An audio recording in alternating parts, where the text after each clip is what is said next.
Hi everyone, అందరూ ఎలా ఉన్నారు? నేనైతే ఈరోజు ఒక మంచి రెసిపీతో మీ ముందుకు వచ్చేసాను. చిన్నపిల్లల దగ్గర నుంచి పెద్దవాళ్ళ వరకు చాలా ఇష్టంగా తినే ఆలూతో మెంతికూర వేసి చక్కని రెసిపీ తయారు చేశాను.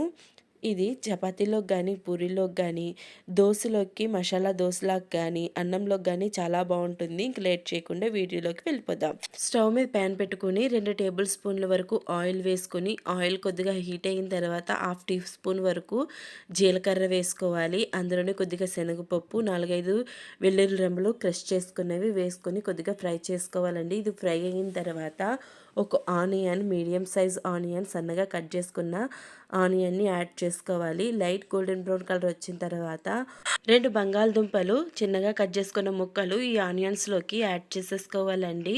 మనం కర్రీ మొత్తం కూడా మీడియం టు లో ఫ్లేమ్లోనే కుక్ చేసుకోవాలండి. ఈ స్టేజ్లో మనం కొద్దిగా పసుపు యాడ్ చేసుకొని మనం పొటాటో ముక్కలన్నీ కూడా చక్కగా మిక్స్ చేసుకుందామండి, కలిపేసుకుందాము. ఈ స్టేజ్లో మనం 2 నుంచి 3 నిమిషాల పాటు మూత పెట్టేసి కుక్ చేద్దామండి.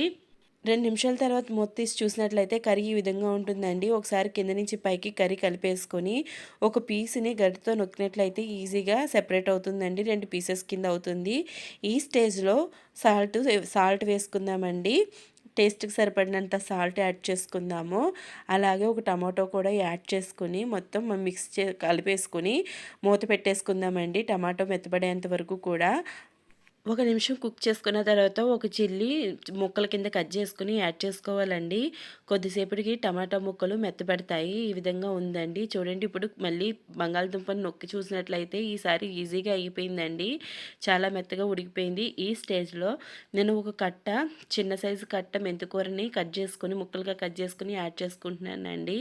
దీన్ని మంచిగా కింద నుంచి పైకి కూర అంతా కలుపుకుంటూ లో ఫ్లేమ్లో కూరని కుక్ చేసుకుందామండి. మెంతికూర వేసిన తర్వాత 1 నిమిషం పాటు కూరని మూత పెట్టేసుకుని ఉడికించుకుందామండి. 1 నిమిషం తర్వాత మూత తీసి 1½ టీ స్పూన్ కారము, 1/2 టీ స్పూను ధనియా జీరా పౌడర్ వేసుకొని మొత్తం కలిపేసుకుందామండి. కూర మొత్తం ఒక 2 నిమిషాల పాటు 1 నుంచి 3 నిమిషాల పాటు కూరని లో ఫ్లేమ్లో కుక్ చేసుకున్నట్లయితే మన కూర రెడీ అయిపోతుందండి.